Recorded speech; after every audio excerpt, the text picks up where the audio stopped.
Pakalbėkime apie augimo skausmus. Turbūt tėvelius neramina šitos problemos, jie ieško informacijos. Ir kokie tie periodai būna ir kaip galima vaikui pagelbėti.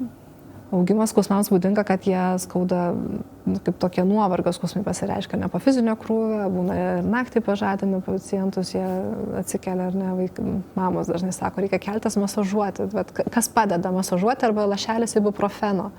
Tai lašelis ibuprofeno nepadeda šiaip skausmams, bet va, toks dėmesys kažkoks ar ne, masažas, prisilietimas ar ne, tai tos vaikus truputėlį gydo.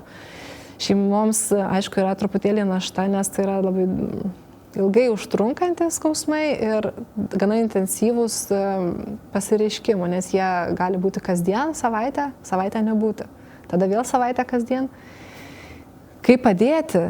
Tai pirmiausia, diagnozuoti juos reikėtų, ar ne? Tai pirmiausia, eiti pas specialistą, nediagnozuoti patiems, kad štai mano vaiko augimo skausmai, o gal tai ne augimo skausmai, o gal tai yra organinė problema, kurią mes turime spręsti ir čia ir dabar.